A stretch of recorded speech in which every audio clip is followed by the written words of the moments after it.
Hello, welcome to Horror Cult Trash River, the show that discusses all of the masterpieces and trashterpieces of genre cinema. I'm Gary. And I'm Chris. And we've reached the end of Japanuary. We have. Short Japanuary this year. It's been a short Japanuary, but January as a whole has dragged. And I know it's a bit of a cliche, because generally January does drag for everyone, but fucking hell. It's been a long one, hasn't it? It has. But we've watched some fantastic films. Yes. No complaints that life goes slow. That is true. But before we dig into what will be our final episode for Japanuary this year and our first new format original versus remake, well, we're going to dive into the first part of the new format of original versus remake, and it's part of our weekly episodes now, and it's a section we like to call What's New with Chris and What is New with Gary. What's new with Chris and Gary? Yes. So what is new with Chris and Gary? Well, I can tell you we watched season 2 of Big Boys, which deserves a mention now before we dig into the best and worst of the week, because this, if it wasn't for the film we watched, this would have been my best of the week, because it is phenomenal. Yeah, I don't think Big Boys would translate well to America. No. A lot of the humour is very British. It is, yes. It's based on the writer's own life. And it's very touching. It's very funny, very heartwarming, very relatable in many senses. Yeah.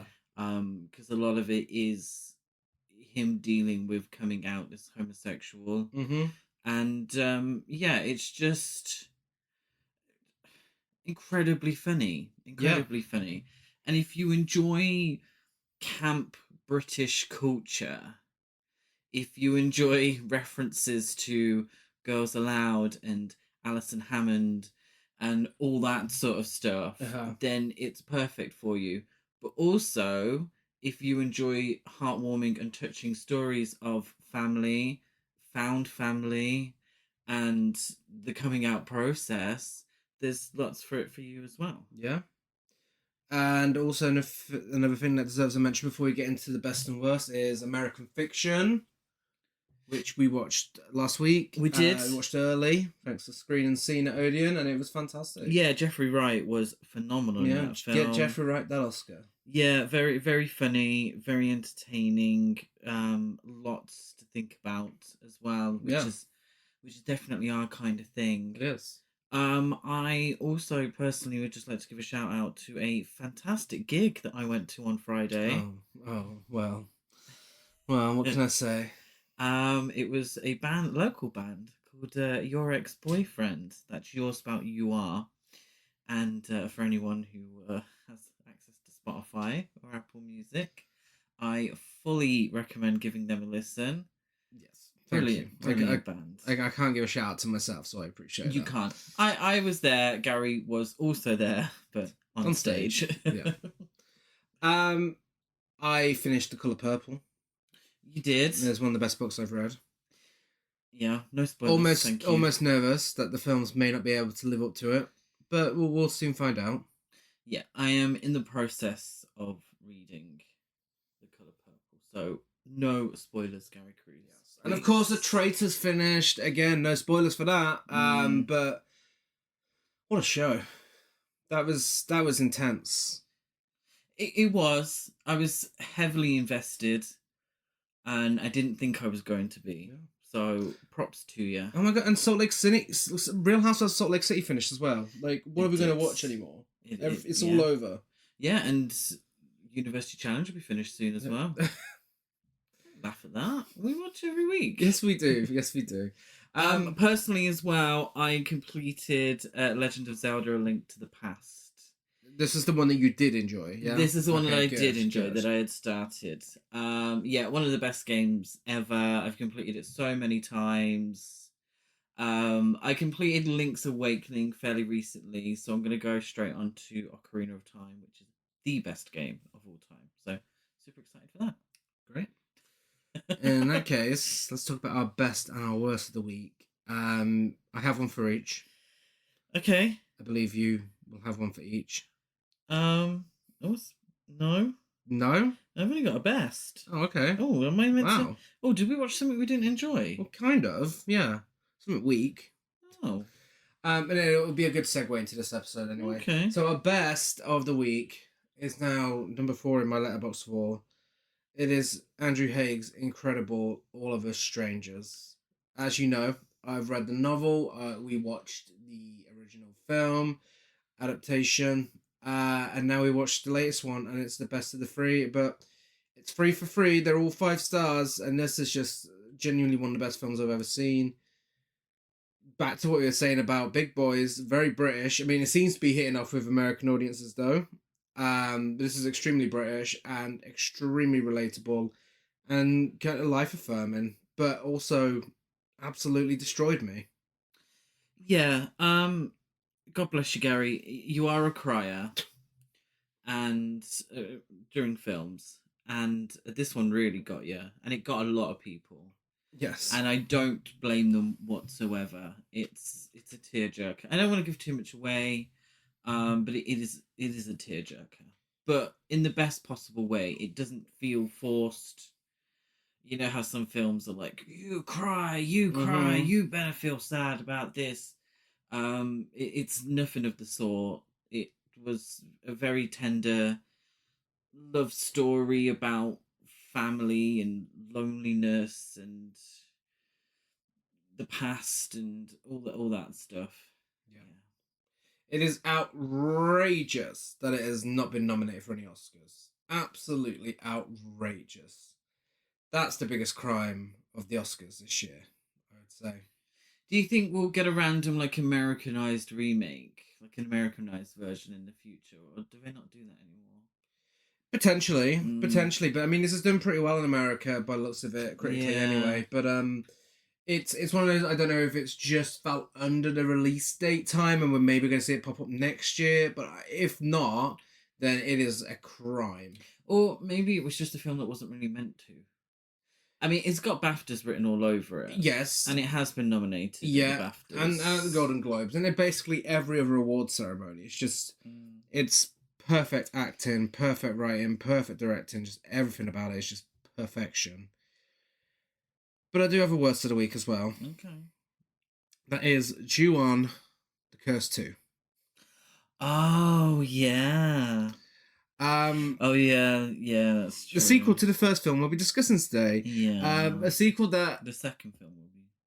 Oh no, the first. Oh, the first. Yeah, it's one of those where it's very much the Silent Night, Deadly Night 2 of the Ju-on franchise. It's just fucking 30 minutes of flashbacks to the film before it, and we watched them on the same day, so we did not need to see that again. Yeah. As good as it was. And then the rest of it's kind of a bit camp and in small parts, but then the rest of it's just really dull, and it could have literally just been added on to The Curse and been 1 2-hour film. That's all it needed to do. It's true. Even then, it probably would have felt unnecessary. It didn't bring anything new to it. It just didn't need to exist. Well, we got to the point where we were like, oh, okay, let's just skip forward. Yeah. Because it's just a recap. And then the rest of it, I'm not going to lie, I don't really remember much of it. To be perfectly honest. And that is the perfect segue to bring you into today's original versus remake episode, where we are discussing all 3 versions of Ju-on the Grudge. First up, we have our poll results. Ju-on the Curse, because this is an original versus remake threesome episode, Ju-on the Curse received nothing. Oh. I don't think it's been watched loads. No. I'm not going to lie, I wasn't aware of its existence until... Neither was I until the box set was released, which is mad because I love the middle film. Which, speaking of, received 71% of the vote, and the American one received 29%. Yeah. So, with that being said, before we dive in, a spoiler alert is in effect. And Ju-on, what's your history? Can I be honest? I don't remember. Oh. Had I watched it before Had we you met? heard of? No, I introduced you to the I'd film. absolutely heard of it. I'd absolutely heard of it. Yeah. Yeah, no, the original I'm gonna say, because it's due on the Curse, isn't it? So I'm gonna say the Grudge, and then the Grudge 2004. Due on the Grudge is the middle one. Yes, so due on the Grudge. I'd absolutely heard of, and I think I owned at some point but never watched. And then obviously I'd heard of the remake, being a big Buffy, Cruel Intentions, Sarah Michelle Gellar fan. Yeah. I'd absolutely heard of it. Couldn't be asked to watch it. Not gonna lie. So I didn't watch any of them until I met you. Yeah, Ju on the Curse completely slipped past me, but Ju on the Grudge... that was so low budget, I think, as well. Well, the middle film, Ju on the Grudge, was the first J-horror film I watched. Okay. So I remember when it was first released on DVD, which actually was about a year, I think, before the Sam Raimi produced film came out. And I just always remember my dad buying it. And this is when I first started watching horror films. It was amongst some of the first horror films I watched. And I just remember he couldn't sleep after watching it. And not a lot scared him because he watches so many horror films. So I was like, oh my God, I need to watch this. Pretty much had the same effect on me. Absolutely scared the shit out of me. It was... Really? I still say this is one of the scariest films ever made. Which shocked me because... Well, that didn't shock me in my own opinion, but what did shock me was going on Letterboxd and seeing it's actually not that popular. No. I'm shocked. I'm really shocked because this kind of is part of the big wave of J-horror. So you got Dark Water, Pulse, Ring, One Missed Call, and then obviously, you had Korean films like The Eye that are adjacent to J-horror, and it was just all around this time. It was a massive hit. All these films dealing with spirits in Asian culture, predominantly Japanese culture, and I thought this was one of the big ones that everyone loved, but apparently I'm in the minority. For me, watching it very later on, I had already seen all the main parts. Yeah, see, that's the thing. I caught this at the right time. So it was slowly gaining cult status at this time. It had only just became available in the UK. Sam Raimi had been praising it in the press, saying how it's one of the scariest films he's ever seen.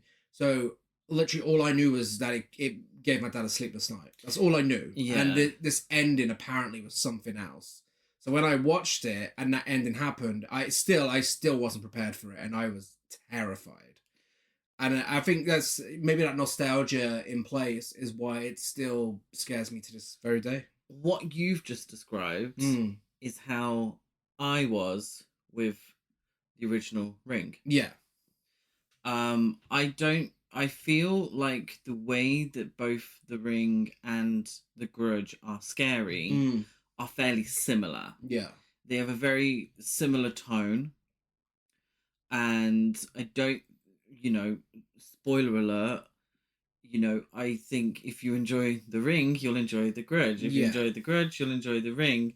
Because there's not too much separating them. No, and especially when it comes to the remakes as well, because the American versions, because as you know from last year's original versus remake, The Ring 2002, fantastic film. Yes. The Grudge 2004 desperately tried to copy The Ring 2002. Yes. Yeah.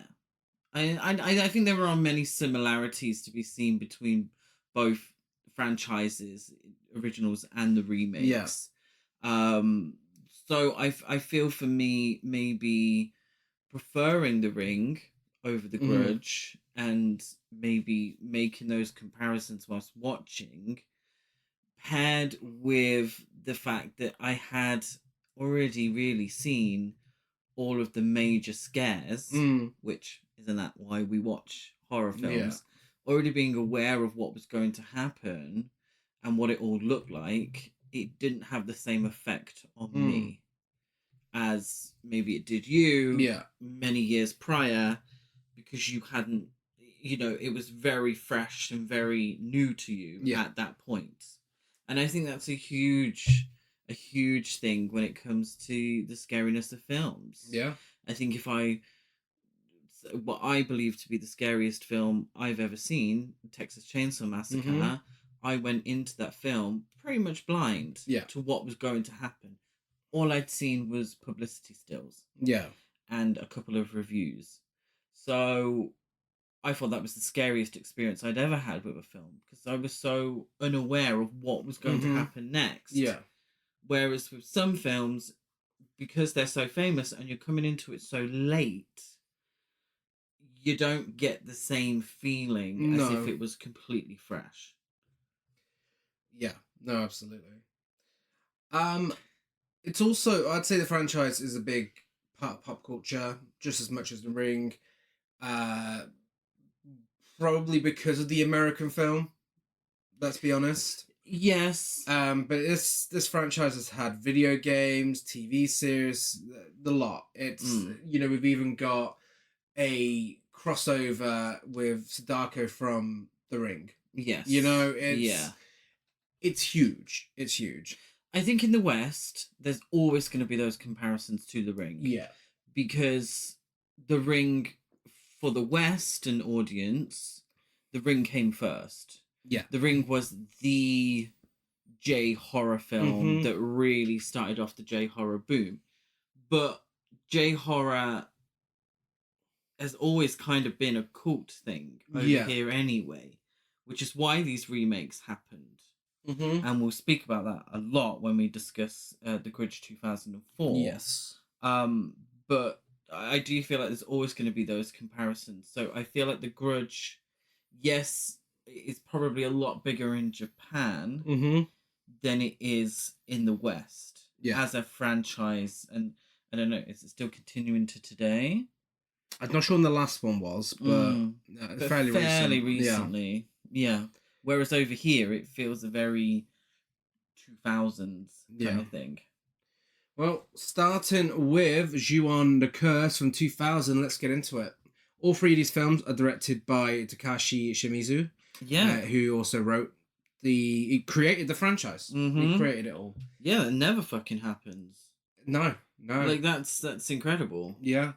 So, I mean, he did the short films that it's based on as well, which we watched a little earlier. So we have 4. That may not have been the right amount of fours. How do you like it? In a corner. So micro budget shorts that kind of feel like an example of what's to come. Yes. Turn into a feature film that is very much the same sort of thing. So Takashi Shimizu, he did Ju-On the Curse 2 as well, Ju-On the Grudge 2, the Grudge 2 American version, Sana, Immersion, Yushikubi Village, Suicide Forest Village, Innocent Curse, and more.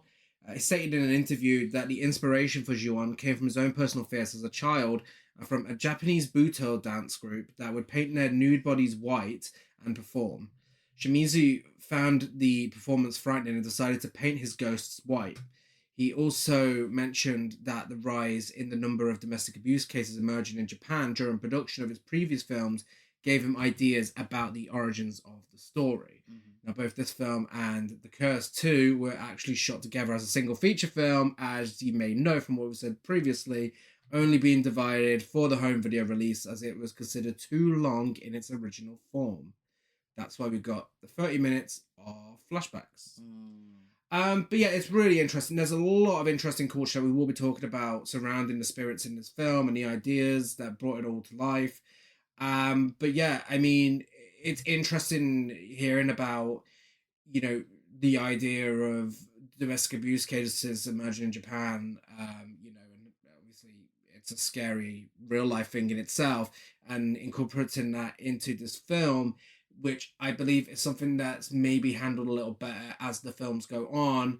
A little sloppy in this first one. Yes. I think at the heart of so much horror, even the monster movies or the supernatural horror films, there's a little slice of real life horror. Yeah. And I think it's very interesting that this is very much a supernatural franchise, but its origins really are because of domestic violence, because of a murder that takes place. Yeah. Something very, unfortunately, way too common and very real that becomes supernatural in a sense, and then becomes horror, you know. So I think I find that very interesting. Yeah. It absolutely feels like this director, he has, and you know, props to him, milked this idea for as much as he can get. He definitely has. You know, and I appreciate the hustle, mate. You've had this one idea and you have made it work, and I'm pretty sure he's made a pretty penny from it all as well. So props to you. Good on you, mate. Yes. From what was essentially a very small short film, has become a franchise, has become a real box office success as well. You know, the remake did very well, as I'm sure we'll talk about later. So yeah, congratulations on that one. This was made on a budget of $4 million, the equivalent of $4 million, and straight to video. So I don't know how much it made, which is quite high, actually. With all due respect, it depends on the conversion rate. Yeah, it doesn't look like $4 million. Yeah. With all due respect, it's not. That's true. Yeah. That's true. Well, let's get into our first feature presentation.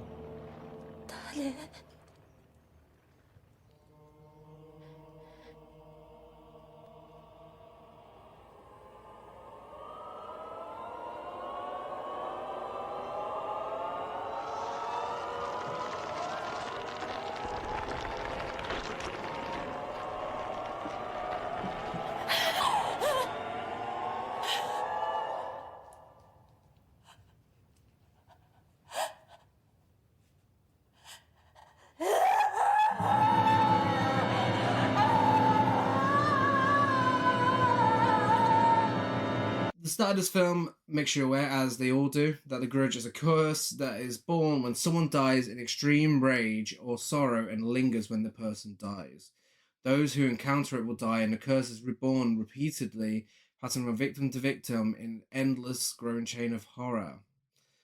So, these films are presented in an anthology sort of style. I wouldn't say they're anthology films, but the structure is kind of like an anthology. I will give you the backstory before we dig in. I've tried to put it in order with the film, but if I get it wrong, then don't tell me. No.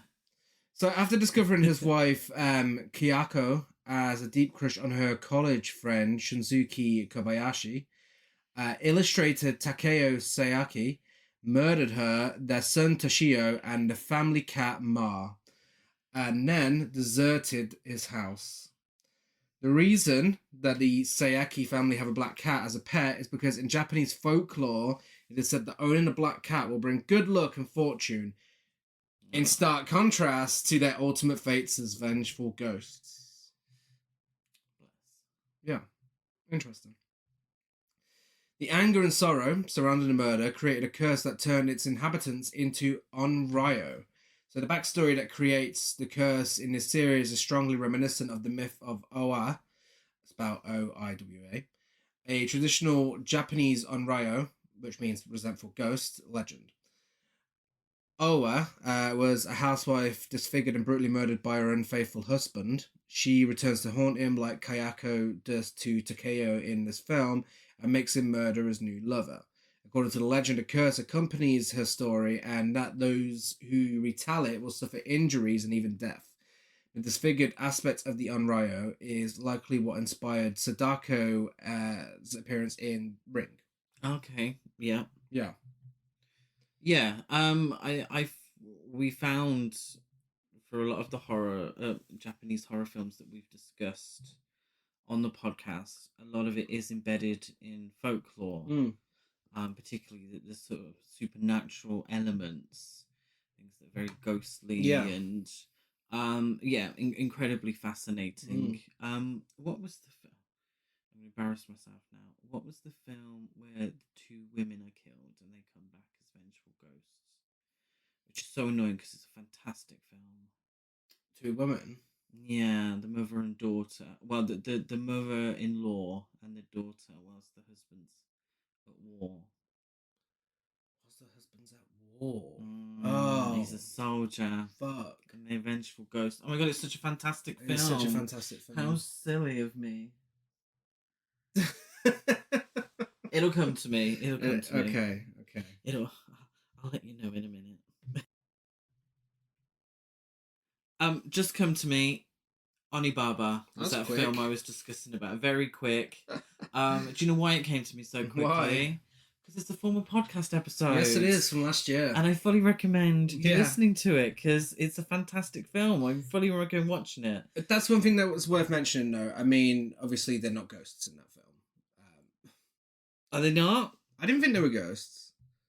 No, I thought there was an element of the supernatural. There is an element of the supernatural in there, but go back and listen to the episode and you'll find out what it is.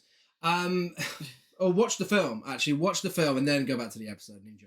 Oh, yeah. Maybe I'm getting a little mixed up here with my folklore. We've watched a lot of films involving Japanese We've watched folklore. a lot of films in general. But it does bring me to the fact, though, that, a lot of people, when you say J-horror, they immediately think The Ring and they think The Grudge and so on. But it does trace back really far. And, stuff like Onibaba and stuff like Kwaidan, Yugetsu, are fantastic films featuring folklore, horror stories within them, and are absolutely worth your time. So if you enjoy modern J-horror, go back and look at some of the older ones because they are incredible. Yeah. So whoever enters the house in Narima, Tokyo, or even those associating themselves as someone who has entered the house will be affected and claimed by the curse, spreading its influence at the place they die and claiming more victims. In the first segment, Kobayashi, who happens to be Toshio's elementary school teacher, notices his repeated absence from school. So he visits the Saeki house and leaving his pregnant wife Minami at home, which she's probably grateful for because all he keeps fucking doing is asking if everything's alright for the baby. Leave her alone, it's fine, she knows what she's doing. He finds a bruised and cut Toshio, who refuses to speak to him, forcing him to wait for the parents. Kobayashi grows wary of the strangeness surrounding the house as Toshio meows behind him. Toshio's spirit is often heard meowing throughout the film. Not only does this imply that the spirit merged with his deceased cat Ma, terrifying idea as it is, but it also relates to an old Japanese legend where the damned spirits of lost children become strays and as a result produce a cat's meow. Really creepy stuff. And the creepy kid shtick in films can only go so far before it gets a little boring, which it has done in recent years. I think Toshio is one of the creepiest kids in horror films. There is, and I think the appearance, the very pale blue ghost-like appearance, the lack of, I also think the lack of us seeing him alive as a character. We're not too much is established before he dies, so it is a very creepy kid. Yeah, and even like during the scenes where his ghost appears as he was before he died, he's still like battered and bruised and stuff. So it's still and also a very sad story as well. And I suppose that actually does lend itself to an uncomfortableness as well. If that's a word, uncomfortableness. It is a word. Sometime later, in the second segment, the Saeki house is occupied by the Murakami family. The daughter, Kana, is with her tutor, Yuki. This is her segment. And Kana is obsessed as to whether or not Yuki has a boyfriend. And really, there's not much tutoring taking place. Because she keeps bugging. She's like, oh my god, you got a boyfriend. Yeah, they're more like gal pals than tutor and student. Kana remembers that she has to go to school to feed the school rabbits, and on her way out, she gives Yuki all the tea about her brother to Yoshi's new girlfriend, to which he pops out from around the corner and is like, hey, quit talking about my girlfriend. This is the first appearance of the Kayako noise. So the strange croaking sound that comes from Kayako's mouth is a result of her husband Takeo repeatedly stabbing her with a box cutter, including her neck, and she's trying to breathe through a broken windpipe. That's why she's covered in blood. Mm-hmm. Her stumbles also come from the fact that her ankle broke as she was trying to run away from her husband. Really dark stuff, considering, I don't know, I mean, don't really think about it when you hear the noise. You just think it's a creepy noise, but then like when you find out about it, it's even creepier. Yeah, I like the idea that the ghosts have been changed in some way, or their appearance or their behavior is as a result of the way that they died. Yeah, in that sense, because it's not like some jolly Victorian ghosts that died after their head was cut off, but their head's perfectly. Do you know what I mean? Mm-hmm. It's influenced by their death, which is the whole reason for their existence anyway. So I like the connection there. Yeah. So Yuki hears the noise when she's just sitting in the room on her own, waiting. Can you do the noise? Can I do the noise? I think so. Yeah, sort of. Yeah, that's what it's like. That's pretty good. That's pretty good. Thanks. Can you do it? No. Good. We don't need two lots of it.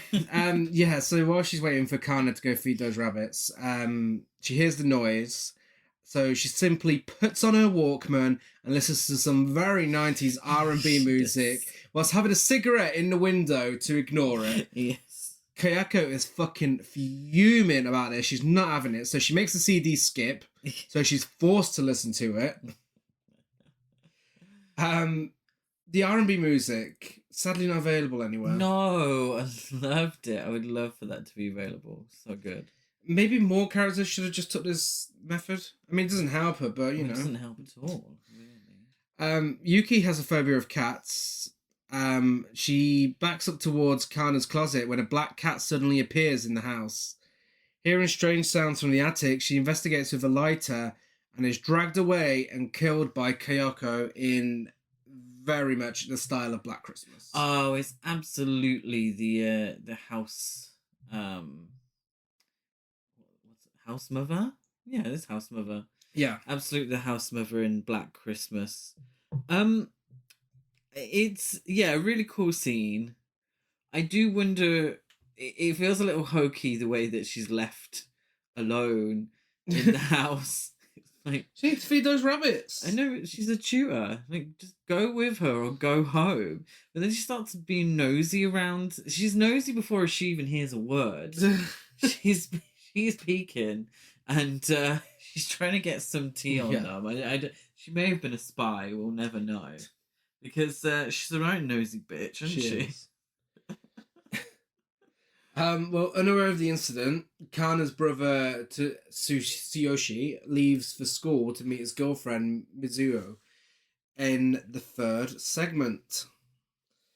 Tsuyoshi never makes it to school, and Mizuho is forced to wait in the teacher's room while a teacher inspects the school once more.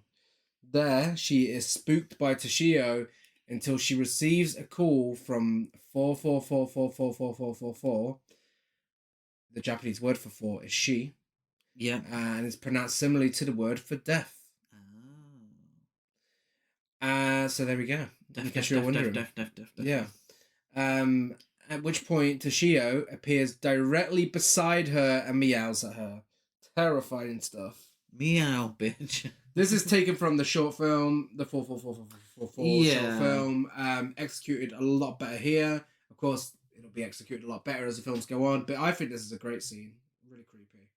Yeah, it is. Yeah, I question what's happening at the school. I feel that some parts, the setup is a little confusing for me. Like, why is the school so empty? What's going on? Why do the students have to feed the rabbits? Why does when the teacher's like, if she'd forgotten to feed the rabbits, why didn't the teacher just do it? Yeah. You know, it's the setups are lacking for me, but the results are great. Yeah. Which, you know, gets better when he tries it again. Yeah. Detective Yoshikawa and his aide Kamayo investigate the mutilated body of high schooler Hisayo Yoshida, one of the two students scheduled to feed the school rabbits, and they find a human jaw nearby. Back at the Murakami house, Mother Noriko has just returned home when she notices a disheveled Kana entering her house.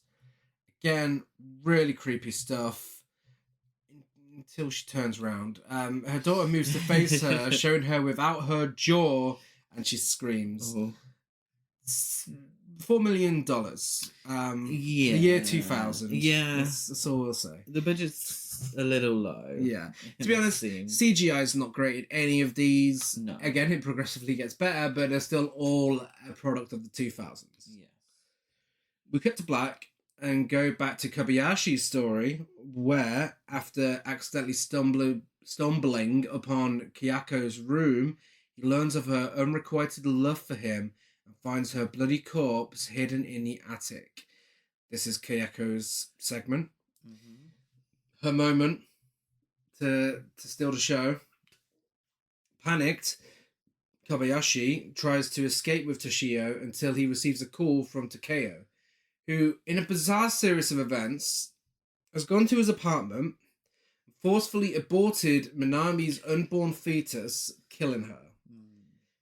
In shock, and understandably, like we all were when this happened, he's unable to respond properly as Kayako's corpse reanimates, crawling down the stairs and killing him. Now, this is the first of 3 times this happens. This is the second. I'd rank this second and creepiest of when this happens. And I fully credit the low budget for that. It's just, I don't know why, this always gets me such a terrifying sight. Just her crawling down the stairs, like, and the bones cracking and... Yeah, well, one thing I have to say, and I probably will say it a few more times, is that we just discussed the CGI. Yeah. The most memorable moments from all of these films, the moments that work the best, have no CGI whatsoever. Yes. They're the scariest. Yeah. Because they're also the simplest. Simplest. Most simple. My words today. I'm having one of those days. Every so often on the podcast, words just escape me constantly. But yes, I completely agree. Which is why the whole dead fetus thing is unnecessary. Completely unnecessary. Takeo carries the dead fetus in the street, hitting it against walls, before he is then killed by Kayako, who crawls out of some bin bags and murders him. Yeah. I think the director realised. I think Takashi Shimizu realised after this film, and probably from the positive feedback he got from this film, you don't need something like this in there. No. I understand why it's in there. I understand it's completely for shock value and trying to take things to an extreme level. You know, a lot of Japanese horror cinema is very extreme. Yes. This film doesn't require that. Because, like you said, it's the scenes without these big elaborate things, without the shock value, that are the most effective. It's the minimalism that works. Yes. Which isn't something we usually say with Japanese films, because usually they're all batshit crazy over the top. And to a certain extent, this is. But it's minimalism within Japanese horror cinema. This is kept to the absolute minimum compared to other films. This just didn't need to be there. It wasn't necessary. We're already... It shocked me. But... Yeah. Well, I mean, I suppose that was the point, but it feels a little cheap. It's a cheap shock. It's purely there to get a reaction. Yeah. And it feels like it in the cheapest way. Yeah. Sometime later, the Narima house is taken over by the Suzuki real estate owned by Satsuya Suzuki for sale. Tetsuya contacts his spiritually aware sister, Kyoko, to visit the house, and it is Kyoko's segment, and she is fucking eating. She's eating for everyone. She immediately feels discomfort upon entering and becomes further disturbed after a brief meeting with Kayako. After taking a gulp of sake, Kyoko tells Tetsuya that anyone who wants to purchase the house has to drink the sake. If they spit it out, they should not buy it. This is high camp. It is. She just fucking grabs this bottle and starts fucking downing it. No one knows why. And then she explains, and there's even more camp. And just her presence, top tier psychic. It's giving Zelda Rubinstein in Poltergeist. Yeah, it is. It's giving this house is clean. Somebody just coming in and telling everybody what for without the clearest of explanations. She's like, this exists because I tell you it exists. Yeah. And she makes a hasty escape from the house and leaves her fucking brother behind. One of the plus sides to Ju-on the Curse 2 is she gets more screen time. She does. She gets her own story. Mm-hmm.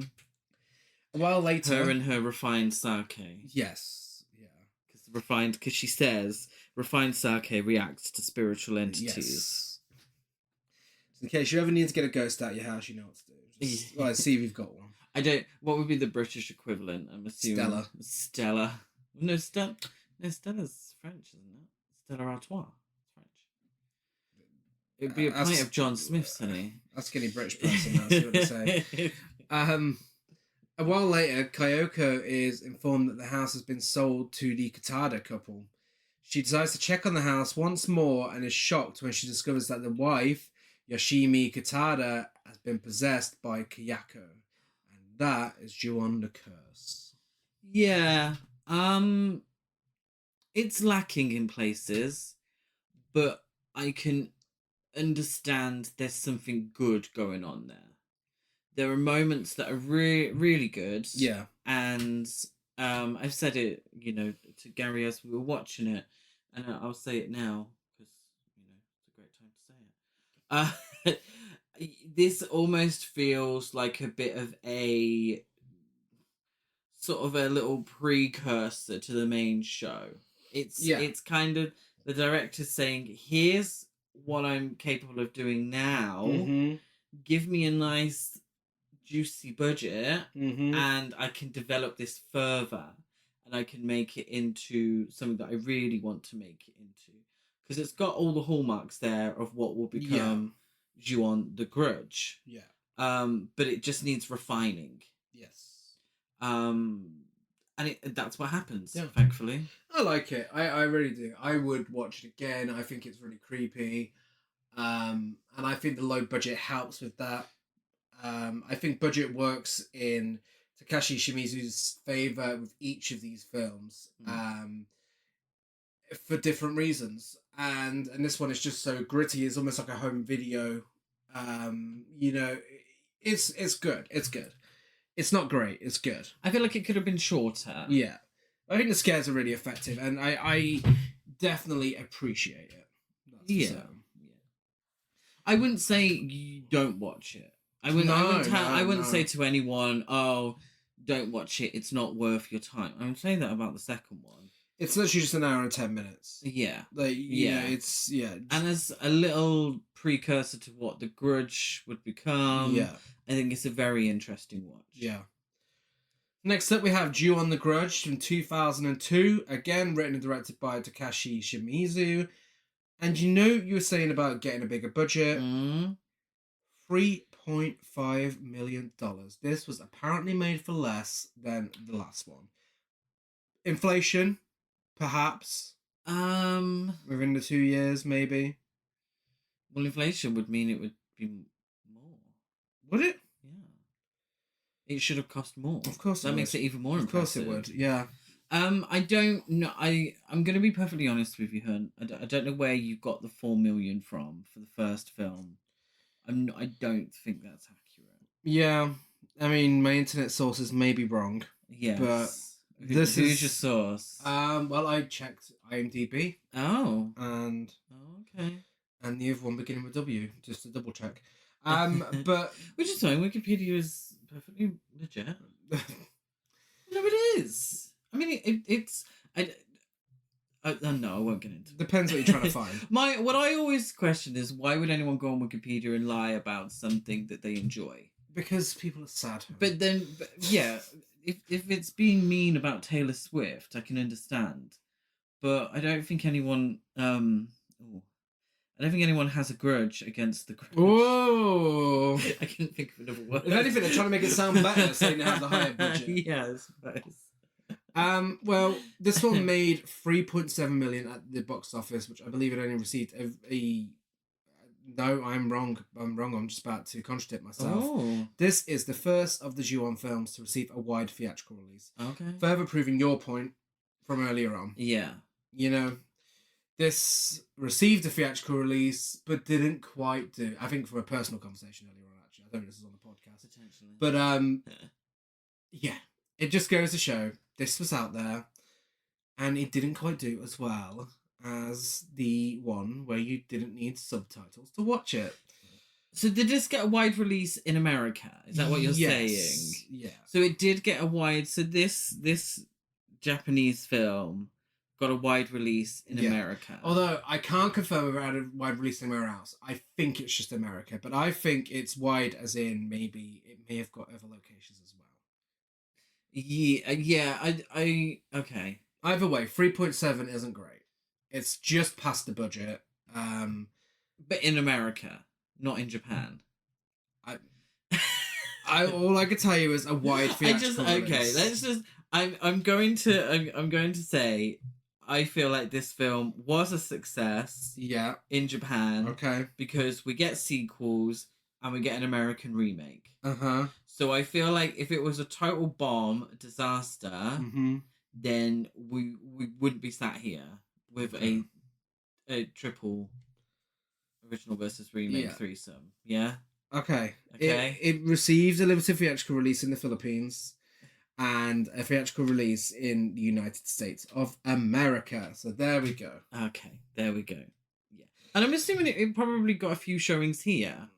I'm assuming on DVD, because if I remember correctly, it was another tartan release here. Ooh, I feel like I don't think it was. No? It was what was it called?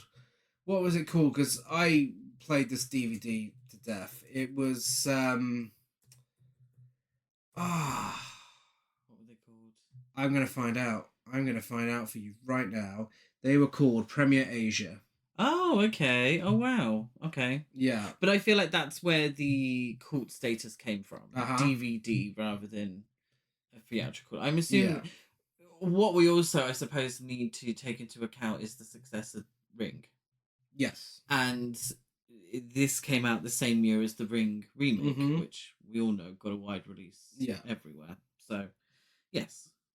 Yeah, so Sam Raimi, producer of the American remake, helped Sony option the remake rights because of how much of a fan he was of the film and because of how much it terrified him.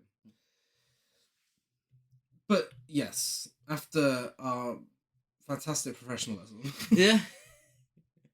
Well, it's all a learning process, isn't it? That DVD, the quality was fucking rough. I think it added to it, I'm not going to lie. The quality was rough, and it was very nice to watch this in 4K. Released by Arrow. The original DVD had a dub. Okay.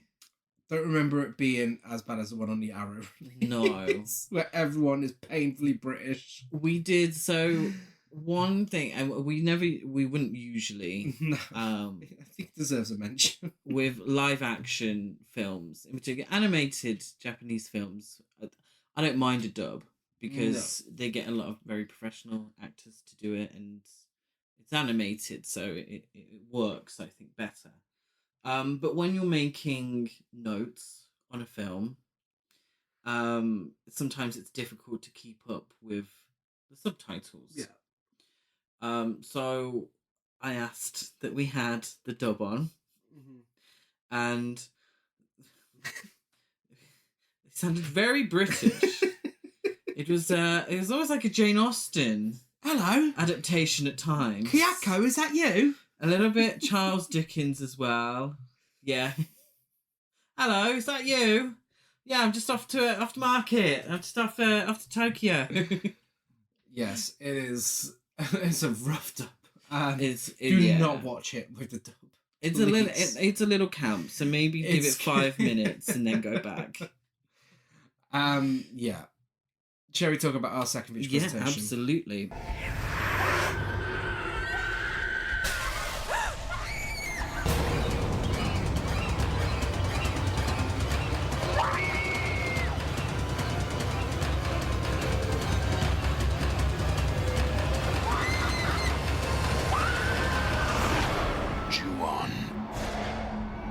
Look into the eyes of evil.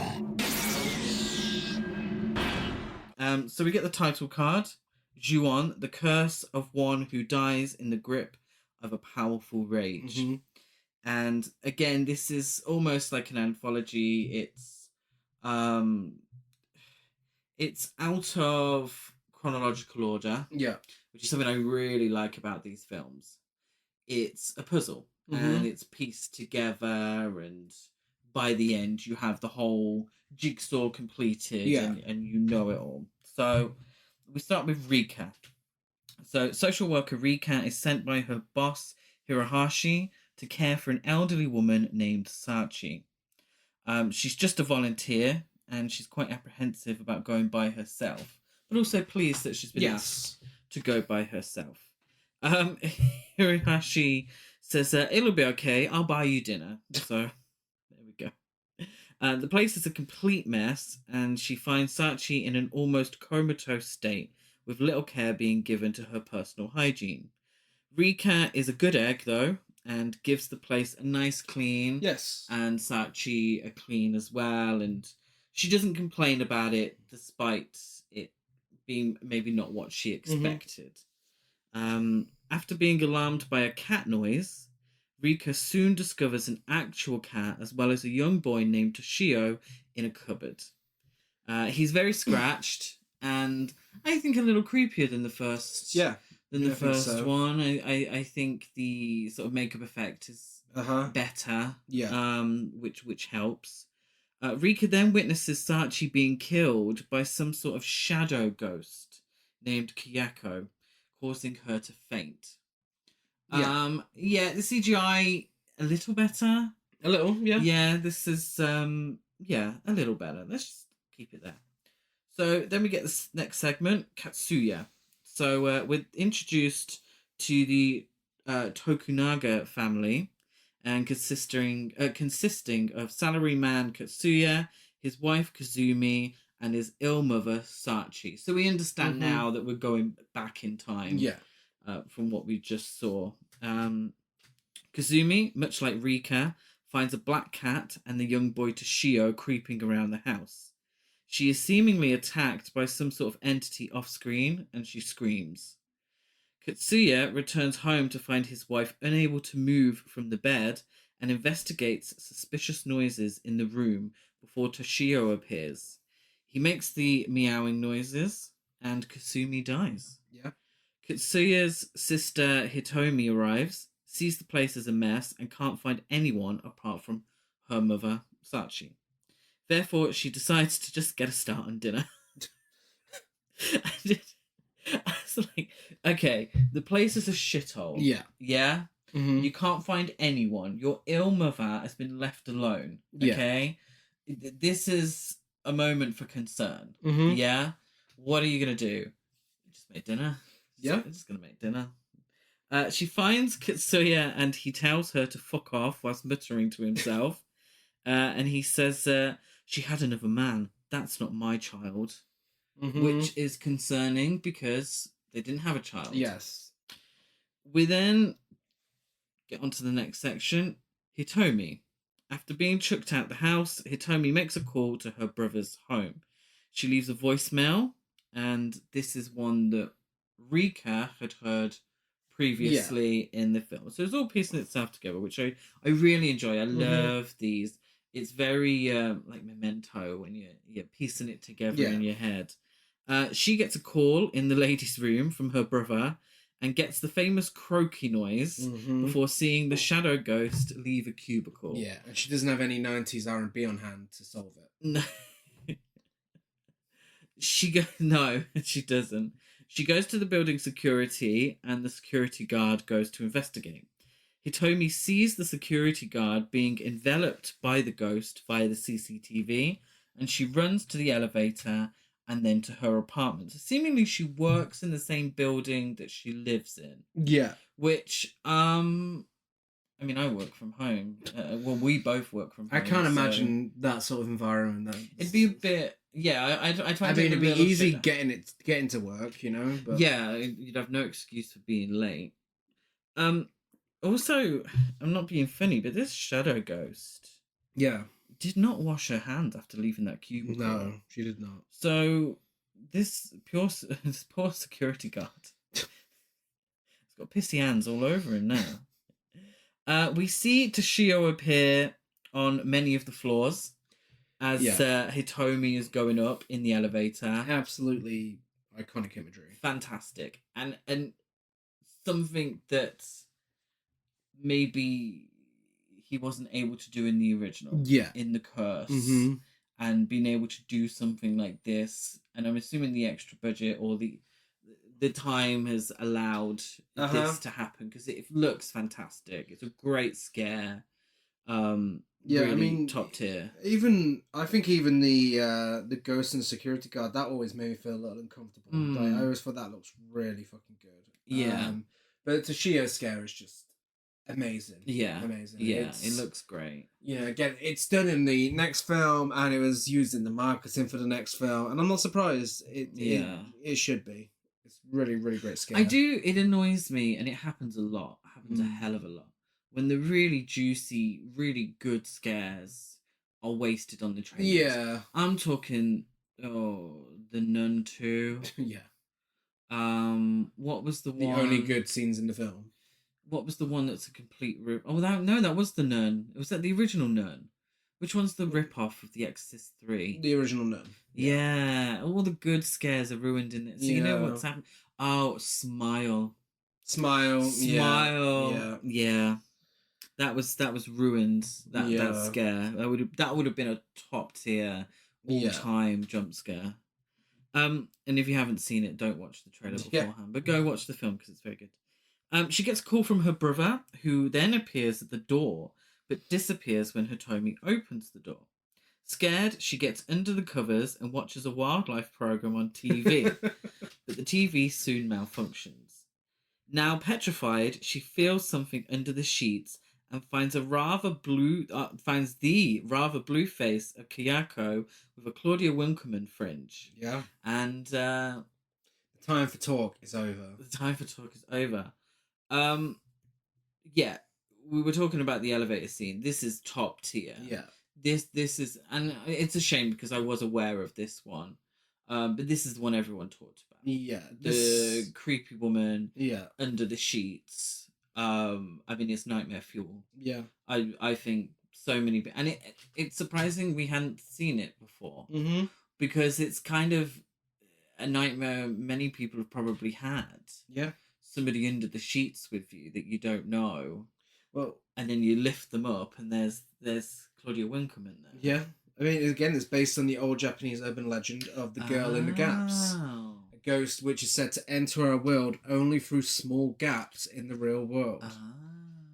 So I assume that's the same one that's on that famous YouTube video from that show where Japanese people react to random clips. I've never been able to find out what the show is. No. If anyone knows, please tell me. And it looks like a game show setup, but they're all sitting around watching these clips. And it always used to scare the shit out of me. It was this clip of the train station, and then you look between the gaps of the train and the station and the track. And there's a girl there just looking up. Oh, wow. So I believe that must be based on the same sort of legend. Yeah. That's almost cat-like as well, isn't it? Yeah. Cats being able to crawl into small spaces. So yeah, after that legendary scare, we then have our next section, Toyama. So Hirohashi turns up at the Tokunaga residence and Faisachi dead, and Rika comatose in the corner of the room. He calls the police, and Detective Nakagawa and Detective Igarashi discover Katsuya's and Kazumi's bodies in the attic. They later learn of Hitomi's disappearance and the death of the security guard at the workplace. So, looking at the history of the house, they discover that several years prior, Takio Seiki murdered his wife Kayako after discovering she was in love with another man. He also killed the family cat Ma and his son Toshio. So the murders created a curse that revives the family as vengeful ghosts, with Kyako's ghost murdering Takio. Whoever enters their house in Narima, Tokyo, is eventually consumed by the curse, which spreads to the place they die in, and in turn consumes anyone who comes in. Mm-hmm. I think it's interesting. Obviously, it's the same curse as the original film. Yeah. The idea that this curse then spreads to other people in other people's homes, or where they die. Yeah. Obviously, many years before, but it's almost like a pandemic. Yeah. It's like COVID, really, or so I find it's interesting, and I don't know if, because obviously it's based on folklore, but if there's maybe some real life pandemic or disease sort of based around that as well, that's been incorporated into this. I think it's very interesting. So the detectives, they contact another detective who's retired, and his name's Toyama. He's afraid to revisit the case. So he was part of the murder case, and he's scared to revisit it. They inform Rika that Toshio, the boy that she saw and identified from a photograph, is missing. Yeah. So his body was never found. But he would be a fair bit older than how he's appeared to Rika. So Rika obviously said he looked exactly like the photo, but he would be older now. Yeah. So he wouldn't look like that. So Hirohashi dies, and his body is found, and Rika is visited by her two new ghost friends at night. Yes. So she's being haunted now. Love the really cool image of them watching her in bed. Yeah. As she peeks from under the covers, and I feel it's a painting, maybe. That's very similar to this. Yeah, it's scary because it's so still. Like it almost looks like a painting. It does, yeah. Like Toshio is kind of so casual with the way he's sitting at the bottom of a bed, and it almost looks like CGI for Kayako with the way she's leaning over, but it's not. It's actually her, and yeah, scary stuff. Toshio and his mother kind of reminiscent, and it was never meant to be scary, but that old adverts that creeps you out of the Kleenex, Japanese Kleenex advert. Yeah. Do you feel like maybe it's kind of reminiscent of that? Yeah, I think as so. well? Yeah. Because the rumor was that there was some sort of curse linked to that advert, and it is it's a very strange advert, especially for Kleenex. Yeah. If no one's seen it, YouTube it. Yeah. Because it's quite creepy as well. So it's almost reminiscent of that, I found. I don't feel like that's deliberate, but I thought it was interesting. So Toyama goes to burn the house down, but hears a group of teenage girls upstairs. One flees while the others are consumed. The girls appear in quite bright light, while the rest of the house is in darkness. Yeah. So we get the idea that they're not real; they're supernatural. Then Kayako appears and crawls down the stairs before chasing Toyama away, but killing Nakagawa and Igarashi when they appear to figure things out. So would you say this is the most scary You said no? No, the crawl later on. Oh, so another crawl. I see. Yeah, with Rika. Yeah. So this is interesting. This whole the teenage girls thing. Yeah. Is done in the Grudge 2, the American one. Okay. Rather than the first Grudge. Okay. Yeah. Yeah. Oh yeah, of course it is. Yeah. Yeah. It's not featured in the remake. It's not. No. No. So next is Izumi. So we learn that Toyama eventually dies, and he leaves behind a daughter named Izumi.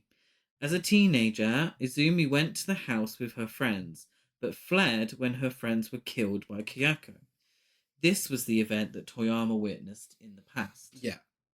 Izumi's other friends are concerned that Izumi doesn't appear in any of the school photos. Izumi is wrought with guilt for abandoning her friends and becomes increasingly paranoid and unstable.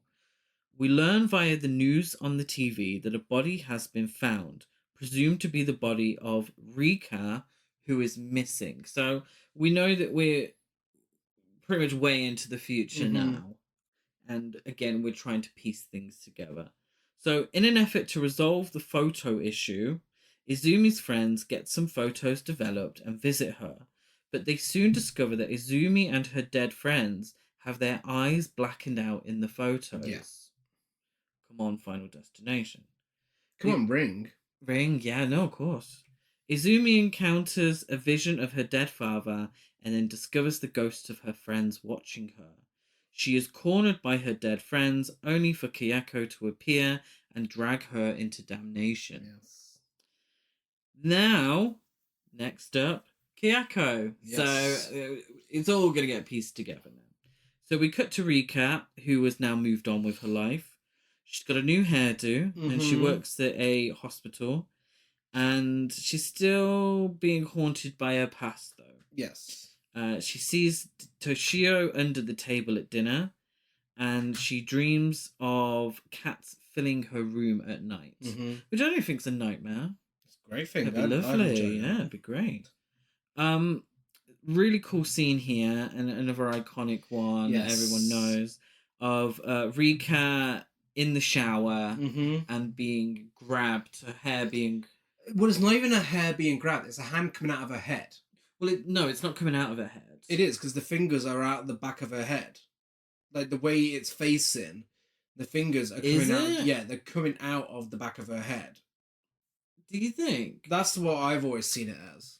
I've always seen it as, like, almost like the hand's gonna help her shampoo her hair. Like, no, it's grabbed, that's held. Scary Movie 4. Is that? Or does it actually... I've never seen... Oh, okay. I've only ever seen the first Scary Movie. Yeah, just for reference, so you can see, we have Google Images up right now. So is the hand coming out or the going in? The hand is coming out. That's the remake, though, isn't it? No, that's the original. That's the original. Yeah, the hand is coming out. Oh, okay. Oh, wow. Which is even more terrifying. Like, yeah, that's creepy. Just the idea of a hand coming out of your head, that's horrible. It is, yeah. No, it's a very creepy image. Either way, it's a very creepy image. So Rika's friend Mariko is an elementary school teacher, and she pays a visit to Shio, who is registered as her student but has never shown up for class. She calls Rika from the home, and the sound of cats in the background sends Rika racing over to save her. But unfortunately for Mariko, it's too late. Yeah. Kayako's ghost comes after her, and Rika witnesses Kayako briefly take on her appearance in the mirror and then grab at her face in the same way others have grabbed at theirs. Yeah. So there's this connection between everyone who has been cursed, that they sort of, obviously we're on a podcast, so I can't really show you, but they grab at their face. Yeah. So there's a connection here between them. So she realizes that she's doomed to play out the curse, and the same, and in doing so, the same fate as Kayako. With Toshio watching from the banisters, Takeo's ghost descends the stairs and kills her. So this is the one. This is the one that completely disturbed me when I first. So this is Takeo descending the stairs. No. Not Kayako. Well, it's both, because at first it's Kayako. So when she goes there to the house, Kayako comes down the steps in the body bag, and Takako Fuji, who plays Kayako in all these films, she is in all of them. Yeah, she's a ballet dancer and a trained contortionist. So she did all the unnatural and seemingly impossible bends, snaps, and jerky movements without any CGI or special effects whatsoever. Bend and snap works every time. Yeah, it does. This scene is just haunting. Like, just her, because like I said, it's done in the curse, but here it's done so much better. It's like the film knows this is the scene, this is the one, and it takes its time. The sound effects are on point. She looks terrifying. She is completely covered in blood and with the body bag still attached to her. And reminiscent of Ring. Reminiscent of that, having that key scene with the creepy girl descending the stairs or coming out of the TV. Yeah. And then having Takeo coming out as well, it's really disturbing. Do you prefer this film to Ring? They are just about on par for me. I think Ring maybe edges it ever so slightly, but they're about on par. Because I would never say it's what's the word that Madonna used to describe Lady Gaga? Is it derivative? What's the word? Reductive. Reductive. Is that a compliment? Look it up. I wouldn't say it's reductive. I would in that way say that Pulse is scarier than both. Okay. I think Ring is maybe the best film, and then The Grudge.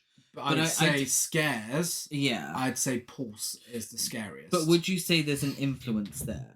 Oh yeah. Yeah, because even Ju-on the Curse was 2 years after Ring. Yeah, no, definitely. 100%. So I feel like it's highly, the same way that Friday the 13th influenced so many slasher films. Yes. No, absolutely. I don't think it takes away from it. No, but Halloween and Black Christmas, Yeah, absolutely. So in the deserted Tokyo streets, many missing persons posters lie on the ground. Rika's corpse, now with a much longer hairstyle similar to Kayako's, lies in the house's attic, only to reawaken with a death rattle. And that's Ju-on the Grudge. Yeah, like I said, I think it builds on a lot of what the original was going for or wanted to do. And I think it does it successfully. Absolutely. I enjoy how the film plays out. I like that it's almost like a bit of a puzzle. I think the creepy factor is still just as good as the curse. I think it kept a lot of what made the curse work. Yeah. And like I said, built on it. I think it was very successful. Yeah. No, absolutely. I truly believe this is a horror masterpiece and one of my favourite horror films and one of the scariest films ever made for me. Again, there could be nostalgia talking, but I think, it's just amazing. I love it. Yeah. Like I said, I think for me, being aware of the majority of the scares beforehand didn't help. Yeah. And also being such a big fan of The Ring and that sort of being maybe my nostalgic J horror film, I think, is where we differ in that sense. On to the final film, we have The Grudge from 2004, again directed by Takashi Shimizu. He was eager to work on a remake of his own film as he saw it as an opportunity to improve and fix some of the perceived problems and flaws that were present in the previous film. That doesn't happen here. I mean, it happened with the previous one. Yes. That fixed a lot of what was wrong with the curse. Less successful than the American one. Is he trying to do that? That's what he's trying to do. So he's trying to fix some of the issues or perceived issues with Ju-on the Curse. Yes. Ju-on the Grudge. Well, I mean, technically, yeah. Both, really. Yeah. Okay. I feel there's a point where an artist needs to take a step back and say, okay, this is as far as I need to go with this. Yes. Get your payday, mate. You know, and I'm sure he got a lovely payday for it. But if that was his intention, unfortunately, that doesn't happen. No. It's written by Steven Susko, who did Unfriended, Dark Web, Texas Chainsaw 3D, Wow. The Grudge 2, Howfest, Beyond the Reach, High School, and Red. Not that Red. I'm assuming... Oh, which Red then? Just a random film called Red. As in Red for Phil? Not Red, Helen Mirren. Red. My hair is red. Oh. Red, R-E-D. Oh, okay. Yeah,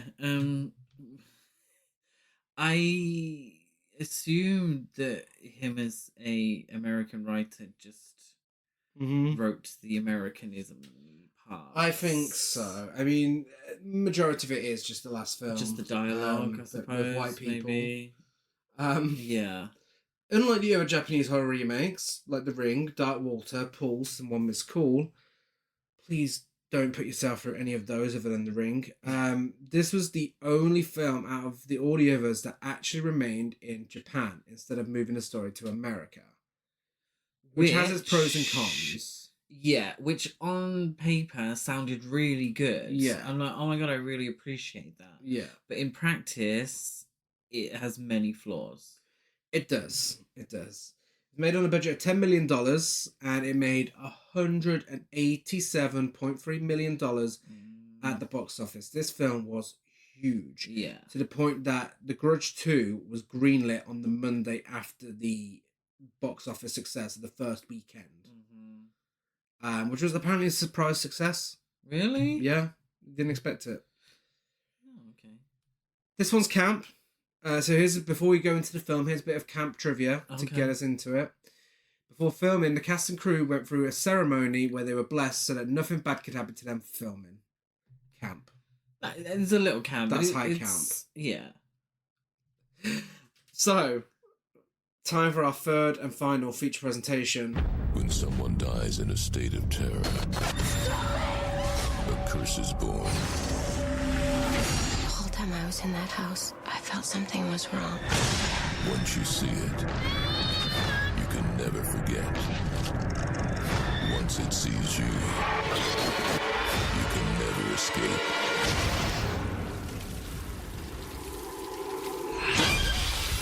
The Grudge.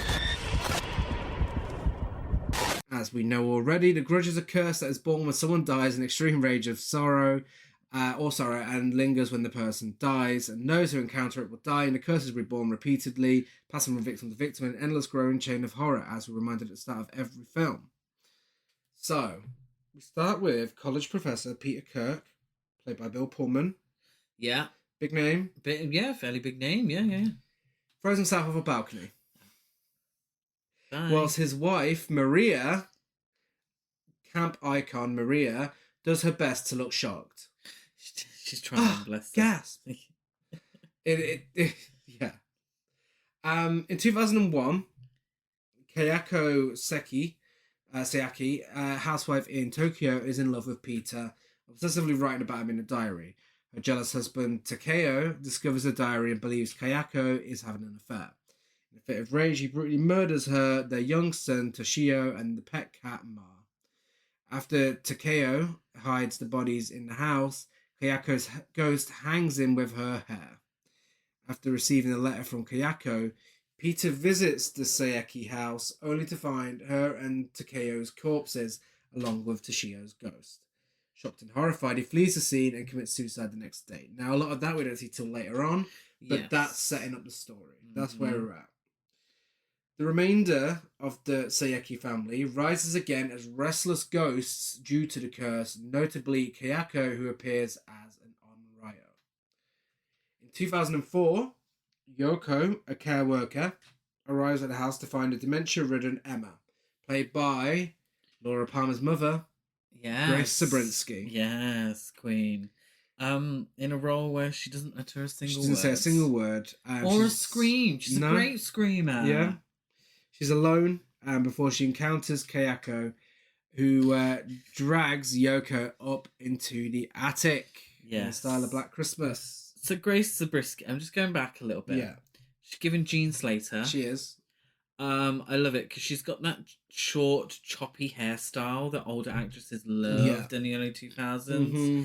I'm talking about Susan Sarandon in The Banger Sisters, Jamie Lee Curtis in Freaky Friday after she got some little makeover. Annette Bening in general loved that haircut in the early 2000s, so I'm living for it. She's kind of that older lady in 2000s horror films that's played by a well-known actress, but unlike the other ones, like Faye Dunaway in The Bye Bye Man, she doesn't say a single word. Not a single word. We're introduced to care worker Karen Davis and her boyfriend Doug, who looks suspiciously like the boyfriend from The Ring. He has that hair, doesn't he? And was never a character in the Japanese film. No. How convenient. Karen Davis, played by Mother herself, Buffy the Vampire Slayer, Sarah Michelle Gellar. Yeah. A legend. Yeah, CC. An icon. Catherine from Cruel Intentions. Yeah. Daphne. Yeah, just a millennial Helen queen. Shivers. Yeah, just what an icon. This is her worst film? No. That's probably Premonition. Oh, I don't remember. I've never seen that. I think that's a remake of an Asian film. Oh. Yeah. Sarah Michelle Gellar starts off like a queen as she means to go on. She sets the clocks forward an hour so she can get a decent dick appointment before Doug has to leave. It's true. Oh my god. The girl is not allowed to slay, apparently, in this film. It's in a contract. Mm-hmm. Because she dons an ugly fucking jumper with the biggest fucking collar I've ever seen. And it even bothered me when I first watched it. It's awful. It's so beige. Her wardrobe is incredibly beige. The big finale, her big moment, she does it in jeans and a nice top. Yeah, not even a nice top. Nice hoodie. Like a weird, like a very thin grey hoodie. Like, ugh. I mean, Boring. Thankfully, her presence slays, as it is. We don't need the outfits as well, but it would have been nice. Concerned about Yoko's disappearance, her employer, Alex, played by Ted Raimi, conveniently in a film produced by Sam Raimi, sends Karen and the ugly jumper to take over the care of Emma. At the house, Karen discovers Ma and Toshio sealed up in a wardrobe, and later on witnesses Kayako's spirit descended from the ceilings to claim Emma. Somehow the CGI is worse than the last one, but you know. So Alex, Emma, Karen, Doug, the whitest people you know, just here in the middle of Japan. Yes. I don't know why they conveniently all these white people come together in Japan. This is ultimately one of my biggest issues with the film is that these Westerners, these Americans are in Japan, but they haven't assimilated in any kind of way. No. But they haven't. The Bill Pullman character, I think, is a little more fluent, but the other characters don't speak Japanese. No. One of them, it's coming up, it's a massive inconvenience for her. Massive inconvenience. They don't understand the culture, but it's never really explained why they decided to live that apart. I think I heard, correct me if I'm wrong, I think I heard Karen said once, "Oh, it's such a beautiful country." She did, like that's why she knows wants to be there. But then she not the language, but she knows a lot. But then I questioned, I was like, okay, then and if you're gonna force her to have a boyfriend, give her a Japanese boyfriend. Oh, but then again, she does speak Japanese to Toshio. A little bit. Yeah. But I don't feel like these characters have assimilated to the Japanese culture enough within the film to warrant their existence. Yeah. Apart from the filmmakers think that a Western audience wouldn't be bothered with subtitles. Exactly. Like, that's essentially what the film's saying. Yeah. They're too dumb, so we have to shoehorn in American characters so that we don't have to rely on subtitles throughout the whole film. I mean, sadly, how many times have we heard people moaning about subtitles? Exactly. I mean, look at how much it made. It kind of proved this point. Yeah, exactly.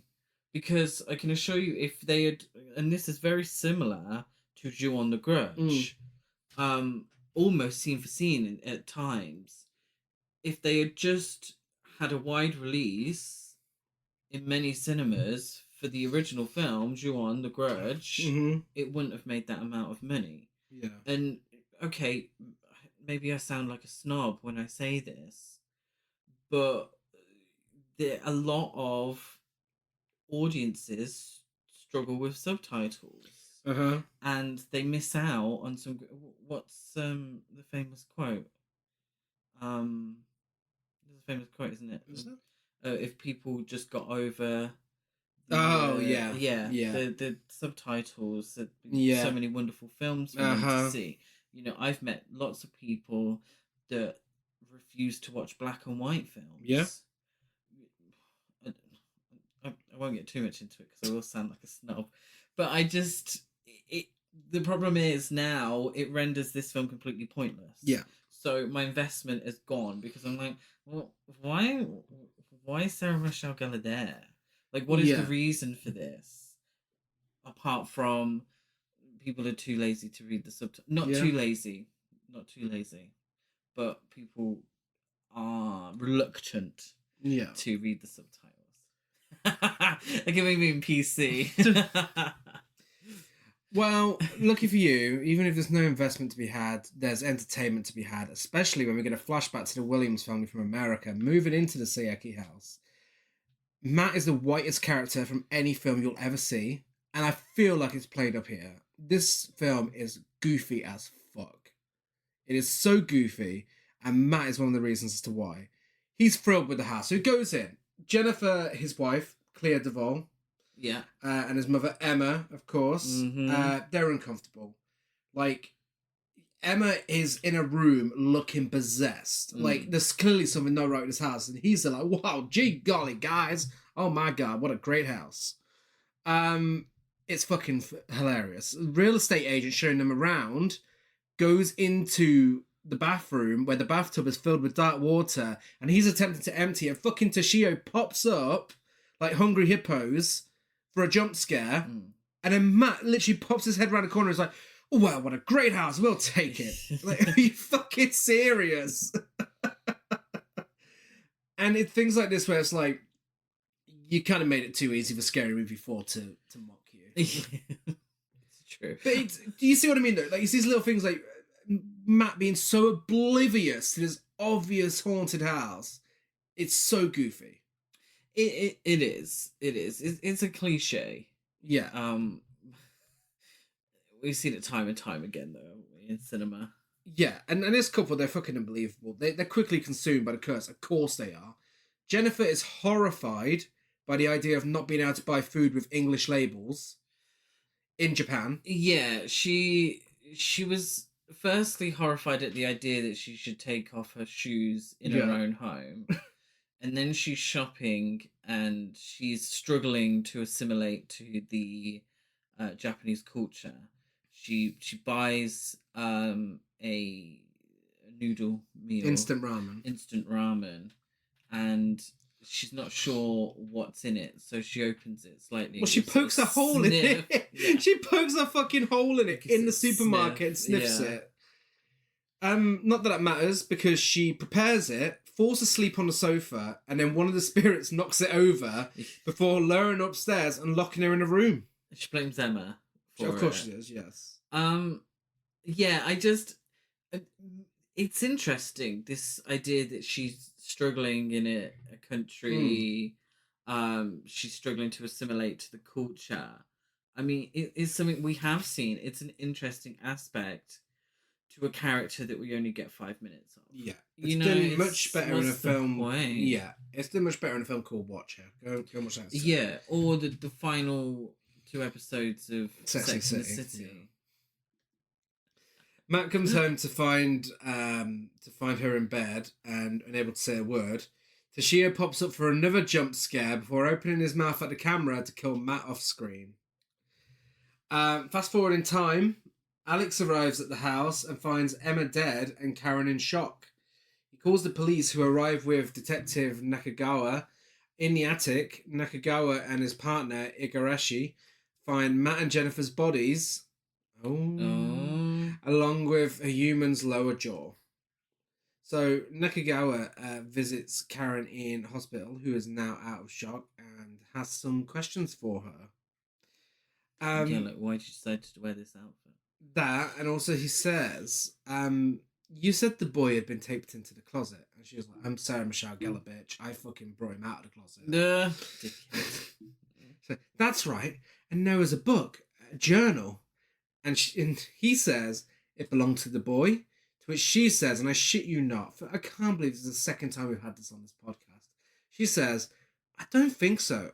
I think it belonged to a woman. The writing looked feminine. Shut the fuck up, Sarah Michelle. What are you talking about? What does feminine writing look like? Ask fucking the stars of Evil Never Sleeps as well. 2 films that stupid dialogue has been in. Feminine handwriting, gender in handwriting. Unbelievable. Poor Sarah Michelle Gellar. She's given such a fucking dull and bland character to play. And she does her absolute best with it. But oh my god. This character's awful. Yeah. Nakagawa shows her the photo from the previous films that's found in the house, and she points out that the boy is Toshio. Karen tells Nakagawa that she felt something was wrong from the moment she entered the house, and he gives her some backstory.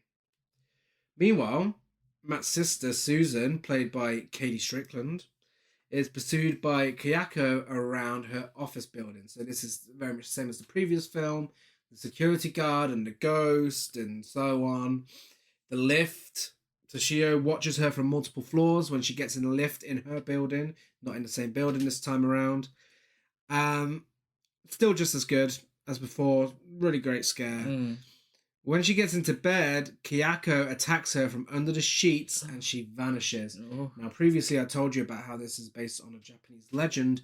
In this film, Katie Strickland and Sarah Michelle Gellar jokingly spoke about how Susan's death scene has lesbian undertones in it because of Kayako hiding under the covers of the bed. Oh. Hope it's true. I hope so. Karen is on the bus with Doug when Kayako's CGI face shows up on the window to scare her, followed by her own CGI reflection, which is twice as scary. It looks so fucking stupid. It's ridiculous. It's ridiculous. It looks really bad. Yeah, it's so obvious. It's not Sarah Michelle Gellar's reflection in a window. And that's one of the new things one of the very few new things that was added in. Yeah. She goes home and gets in the shower when a hand appears at the back of her head. Whilst filming this infamous scene, Sarah Michelle Gellar discovered she was allergic to Japanese water as it caused her skin to itch. Oh no. So, as to properly film the scene safely, she would dress up in black hefty bin bags from the waist down and in a little tube top. Oh no. Bless her. 10 million budget and you couldn't make a fake shower. How can you be allergic to... It's camp. I hope I'm not. When we go to visit Japan, I hope I'm not allergic to the Japanese water. No. But secretly, you want to be like Sarah Michelle Gellar, so... Well, there are other ways to be like Sarah Michelle Gellar. The thought of Sarah Michelle Gellar in bin bags on a tube top, it's high camp. Whilst leaving work, Alex is killed by Yoko's jawless corpse, which looks better here, I will say. Yeah, it looks a little better. Karen researches the house with a quick Google search and a visit to Peter's wife, Maria. Maria, as woke up that morning and she decided to serve cunt. I really don't understand. There's no reason to why she should be slaying this hard. Completely unexpected midday slay. She's in a red dress, too much makeup, drag queen level, and big hair, and she, honestly, it is crimped. She is there in that flat on her own, middle of the day, and just slaying. She's got a shoulder out. It's asymmetrical. The dress. I don't understand why. Yeah, but I'm living for it. Karen says, "This may sound strange, but I don't think your husband wanted to die." So Maria lights a cigarette, takes a puff, looks at her, and says, "Then why would he throw himself out of the window?" He didn't even throw himself out of the window. It was the fucking balcony. He threw himself off a balcony. She's moving on with her life. She doesn't even remember how he died. Yeah. She has moved on with her life. She doesn't give a shit. Should have thrown him off. She just wants to slay. She shows Karen a picture from their first date where she wasn't slaying. She was dressed like Where's Wally? Before handing her a bunch of other pictures, all of which contain Kayako stalking Peter. Fucking terrible stalker, considering she ended up in all of their pictures. The photos. And there is a lot of photos. How was she always there? When did she go home to her family? When did she go home and get murdered? Yeah. How does she have time? I have no time. And why did they not notice earlier? I know. 1, okay. 2, coincidence. 3, still a coincidence. When you get to 4 or 5 photos, like, okay, maybe you should walk up to him and be like, hang on, why are you here? And also, who is with them taking these photos? These aren't selfies. It's true. Why have they got their own personal photographer? Well, you never know when it will come in handy. We get a flashback to Peter visiting the house in a scene that remakes the start of The Curse, when Kobayashi discovers Toshio and he meows behind him. Great, good recreation. Yeah. Karen confronts Nakagawa, who explains that 3 of his colleagues investigating the Saeki deaths were all consumed by the curse. That night, Nakagawa carries gasoline into the house to burn it down, but is killed by Takeo, who drowns him in the bathtub. Yeah. Which is a little different. It's a little different. Yeah. Yeah, reminder, this is still a PG-13. Yeah.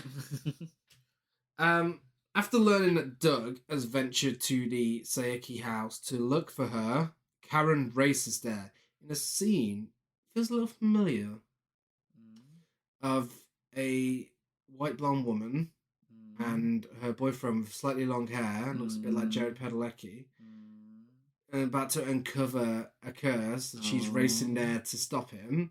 Where have we seen that before? I don't know. Could it be Naomi Watts? It was Naomi Watts in the ring, yes. When she arrives, she has a flashback to Peter finding Kayako's journals about him, as well as her corpse, which falls from the attic, followed by a vision of Toshio playing with his father's hanging corpse. And another flashback to Takeo killing Kayako, Toshio, and Ma with the same cinematography as when it happened in the previous one, which we didn't talk about, and I purposely didn't talk about it. We're going to save that for when we discuss cinematography. But Sarah Michelle Gellar walking around in this flashback is camp. Yeah, I'm not.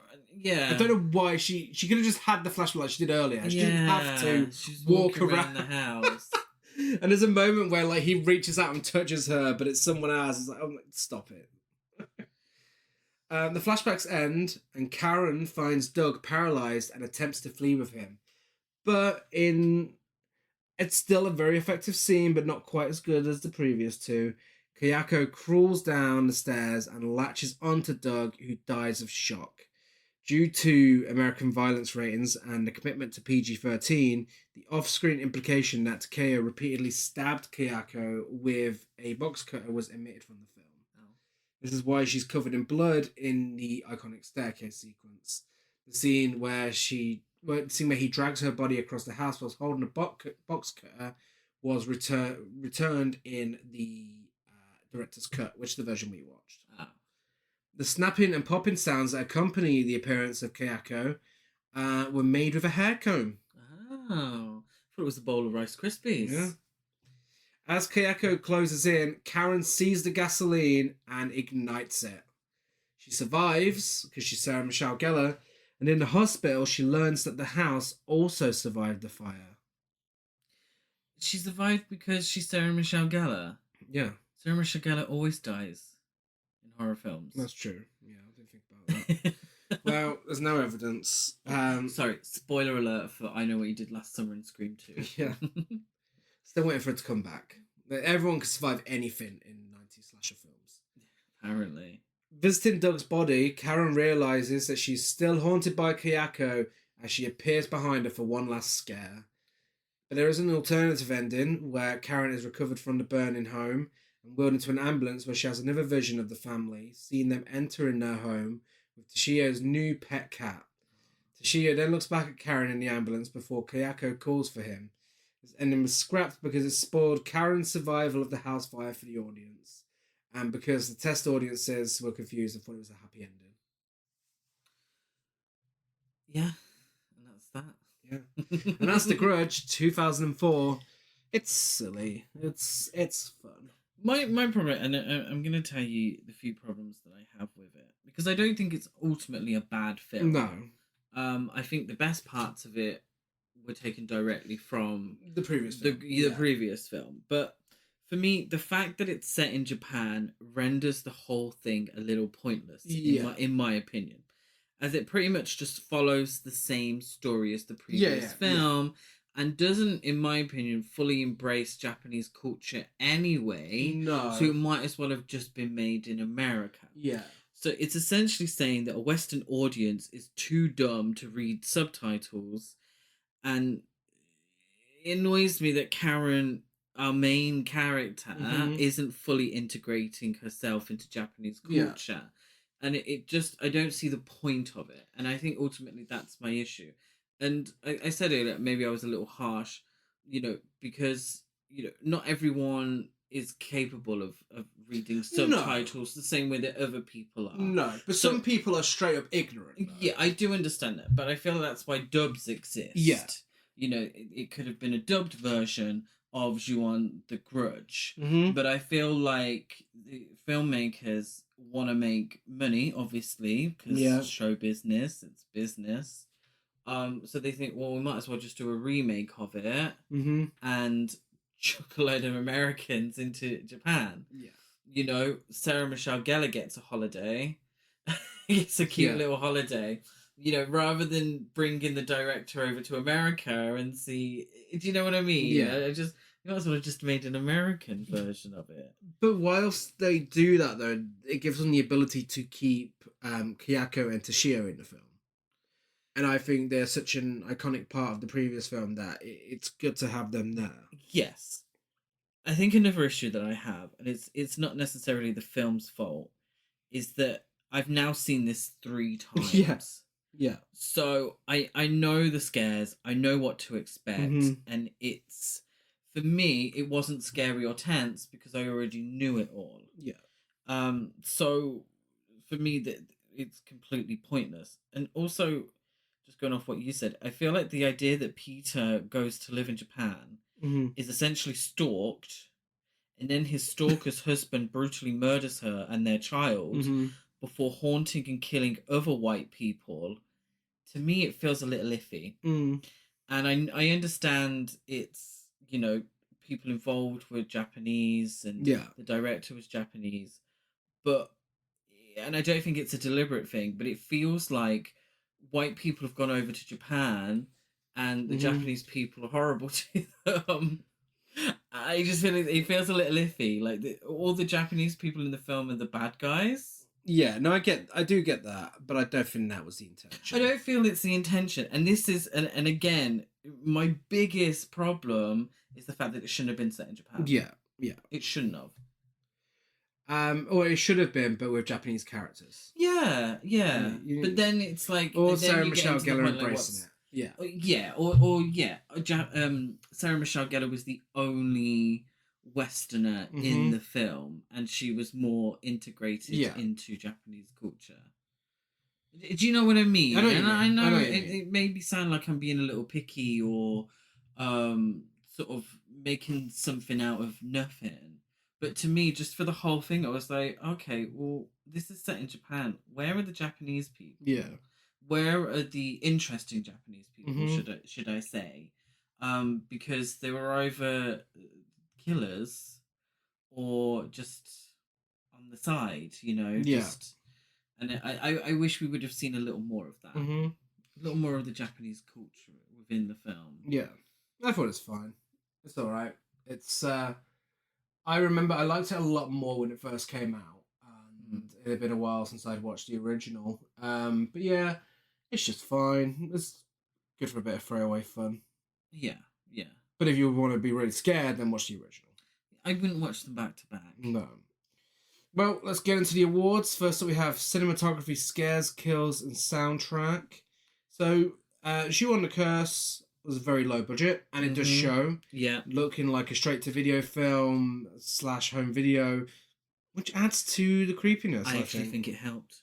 I actually do think it helped, the low budget. And there's a creepy score when it is used, but a lot of the film is actually silent, which also helps, I think.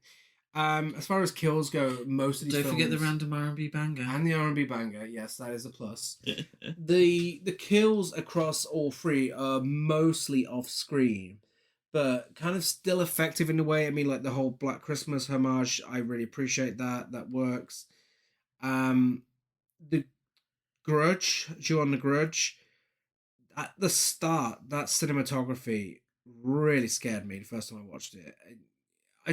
It's a great example of how cinematography can be used to great effect for a scare, because it's so gritty and dirty, and again, like The Curse, but in black and white, and you got him chewing his fingernails, and it just doesn't, it feels horrible. It's really disturbing. But then it goes from that to looking like a soap opera for the rest of the film, which I thought was really interesting. And for me, it really works because it kind of makes the scares more jarring when they happen, because it's unsuspecting. It's a bright film. And it looks like a soap opera. It didn't look glossy. No. I felt, and I think sometimes it kind of... You lose a bit of the realism when a film is too glossy. Yeah. Yeah, no, definitely. I think it's got a really great soundtrack as well. And I would say it is the middle is the scariest of the three. Kills, again, they're kind of interchangeable. But yeah, scares wise, 100% is this middle one. They executed the best. Yeah, I agree with a lot what you said. I appreciated the fact that the American remake, The Grudge 2004, I appreciated that it was nighttime and I could see. Yeah. Love that. Even though, and it's still clearly nighttime. I also love the fact that it didn't look like a new metal music video. That is a very refreshing change for one of these 2004. Yeah. Oh, thank you. It did not look like Marilyn Manson was going to pop out at any second, which would have been the biggest scare, to be honest. Yeah, the scares are very effective. Again, for all three, I was very aware of what was going to happen, and I think that does ruin it a little bit.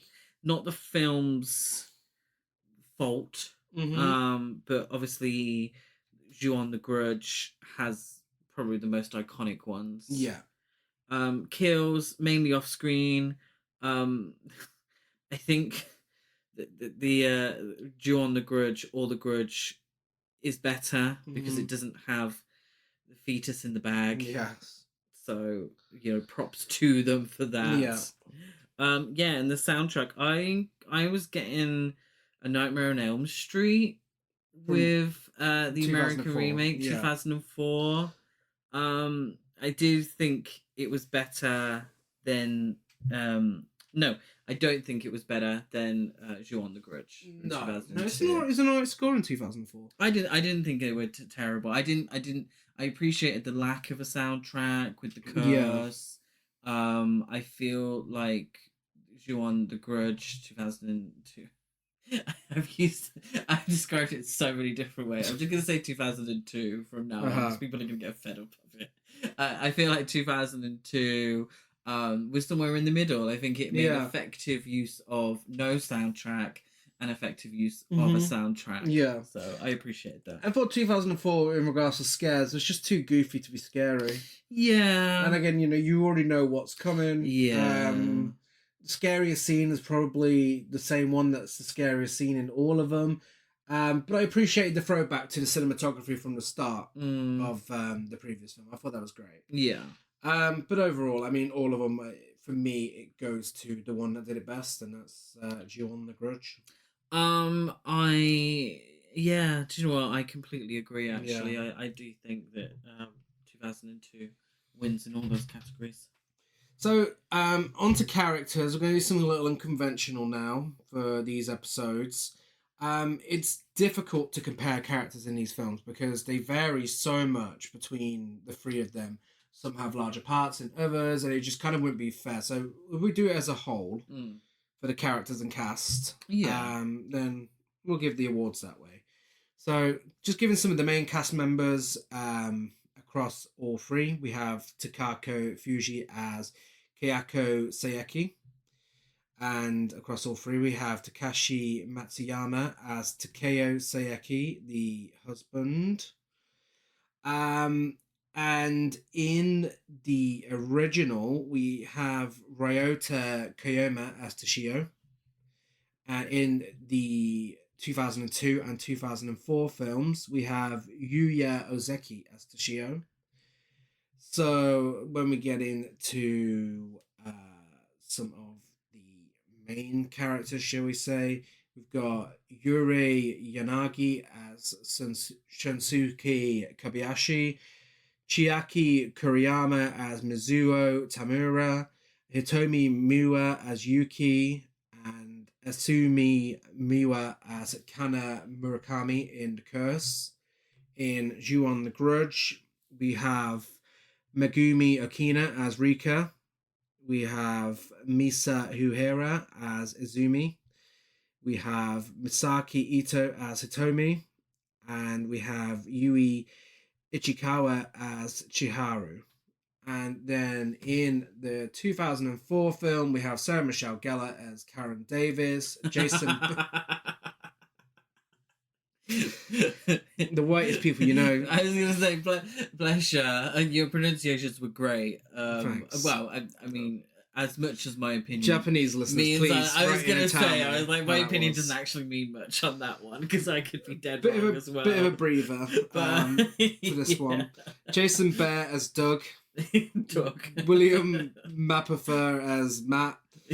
Clea DeVoe as Jennifer. And Katie Strickland as Susan. And of course, Grace Zabriskie as Emma. Bill Pullman as Peter. And Rosa Blassie as Maria. There we go. So, yeah.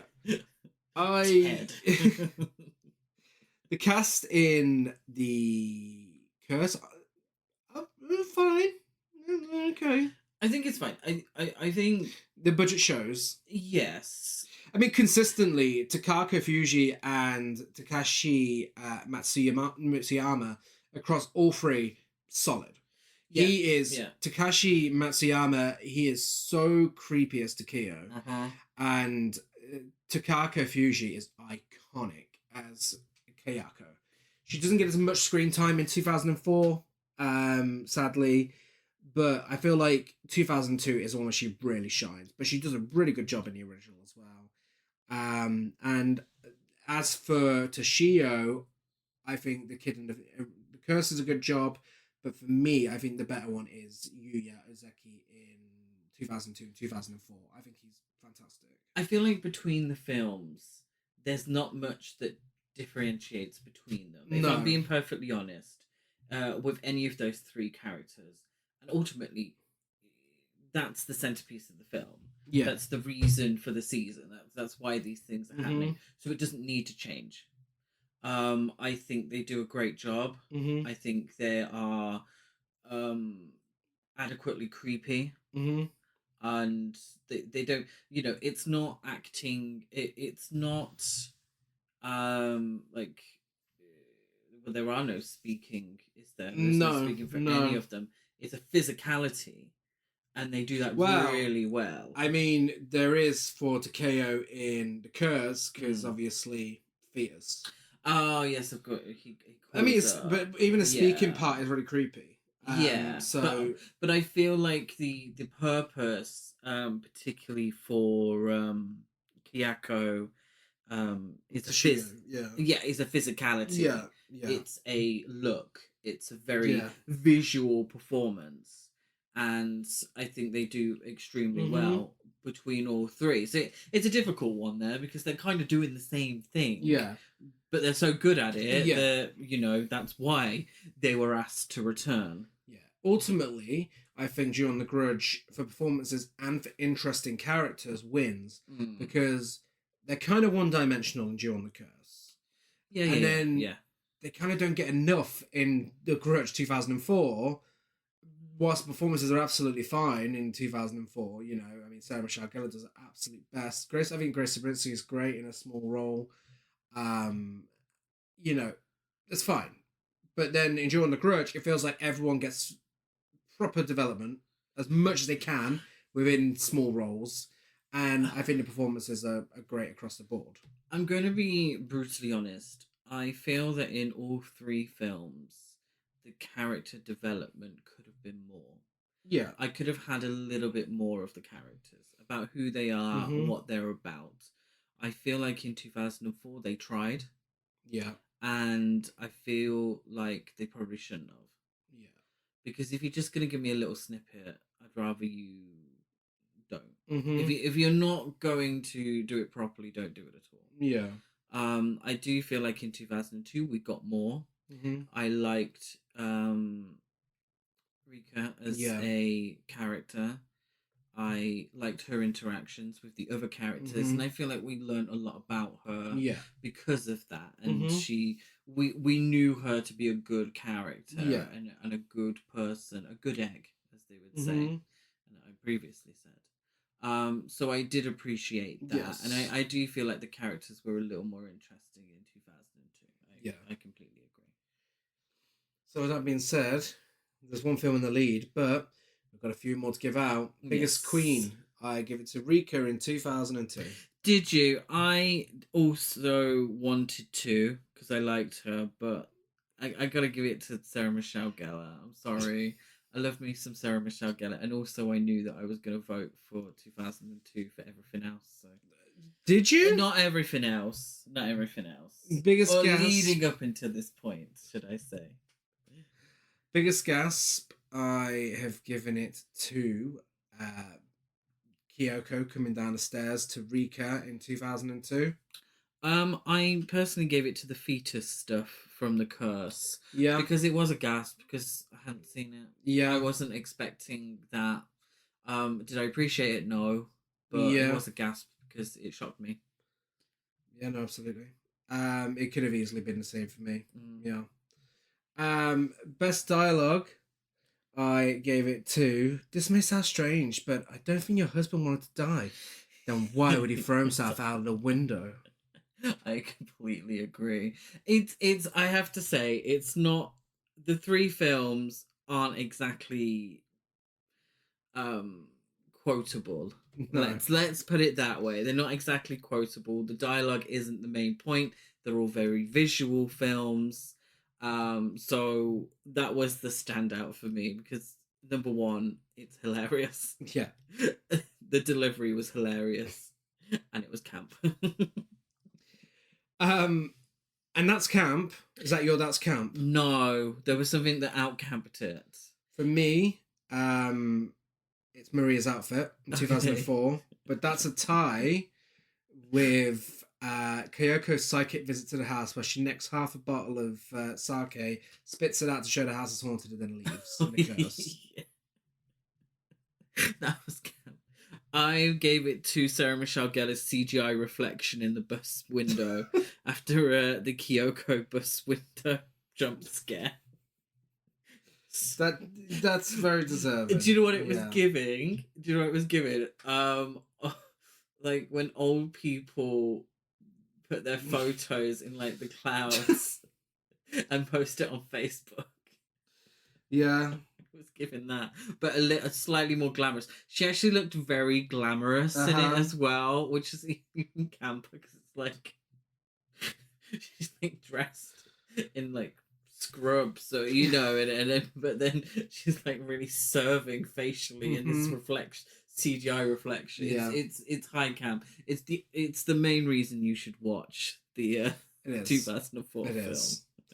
And it's actually surprisingly close, but the winner is 2002. Ooh. Ju-on the Grudge. Of course. So, for ratings, I give Ju-on the Curse 8 90s R&B and Siggy combos out of 10. I give The Grudge 2002 10 helping hands in the shower out of 10. Excuse me. I give The Grudge 2004 6 ghost journals with feminine handwriting out of 10. My ratings, I give Ju-on the Curse 7 nosy tutors out of 10. I give Ju-on the Grudge 8 Claudia Winkleman fringes out of 10. Iconic Claudia Winkleman fringes, if you've been watching The Traitors. And I give the Grudge 2004 6 words written in a distinctly feminine way. For fuck's sake! Out of 10, of course. What else? Well, I was originally going to go with ugly jumpers with big collars. But... Yeah. So if you want to find the films, The Curse is on Blu-ray Video On Demand and Arrow Player. 2002 is on Blu-ray, DVD, 4K Video On Demand and Arrow Player. And 2004 is just on DVD and Video On Demand. You can get the Arrow box set with all of the original Japanese films in it. And I highly recommend doing so. We're making our way through them, aren't we? Yes. Slowly. If you enjoyed the original, I recommend checking out Ringu. Completely agree. If you enjoyed Ju-on the Grudge, I recommend checking out Pulse. I recommend checking out Ringu. Again? Yeah, of course. And if you enjoyed the American remake, then I recommend The Ring. The Ring. The American remake. Yeah. It's just, it's obvious, but it's obvious for a reason. And it's better. Yes. Yeah. If you enjoyed this, you're going to love The Ring. Yeah. So, that is this month's original versus remake done. Feels weird about having the best and worst of the month, doesn't it? Yeah. Give us a rate review. Well, what would you say would be your best of the month? Oh, it would have been All of Us Strangers. Yeah. Absolutely. Mine would be Zone of Interest. Oh, there we go. Thanks for asking. Well, we weren't doing the section. But... yeah, but for the whole month. The whole month, it's interesting. Or Elizabeth Taylor in London. We are Horror Cult Trash over on Facebook, Instagram, and TikTok. Horror Cult Trash on Twitter. I'm Gaz92 on Letterboxd, Gazmo205 on Instagram, and GazChris92 on Twitter. I'm Chris Barker823 on Instagram and Letterboxd. And we're also Gas Horror Festival across all social media. We are edging closer to that lineup announcement. Excuse me. Give us a rate, review, subscribe. 10 hands in the shower. Oh no. Give us a rate, review, subscribe on iTunes, like and follow and everything else. Next month's original versus remake. And don't forget to search Your Ex-Boyfriend. Yes, thank you. On Spotify and on Apple Music. Yes. Didn't hear it from me. You heard it from me. Next month for original versus remake, it's a new sister episode to original versus remake that we like to call Adaptation versus Adaptation. Why is that, Gary? Because we are talking about both adaptations of Stephen King's Pet Sematary. Yes. And, Adaptation versus Adaptation opens it up a lot more for us. Yeah, we've been a little pedantic. Yeah. To prevent maybe some of us being pedantic about these things. So it's not a remake, it's an adaptation of the same source novel. Yeah. But we'll be doing exactly the same thing. It's exactly the same thing. It's the exact same format. It's going to be exactly the same format as original versus remake. And on Tuesday, because February is, of course, Women in Horror Month on this podcast, February will be What Lies Beneath. Michelle Pfeiffer serving cunt with a capital C. It's fucking camp. Harrison Ford's in it. It's an erotic thriller, kind of, with ghosts. You're not ready. I'm so excited. I've never seen it before. I feel it's going to be a highlight. I last watched it when I was 11 and I was obsessed. Okay. We'll be back same time, same place next week. Bye.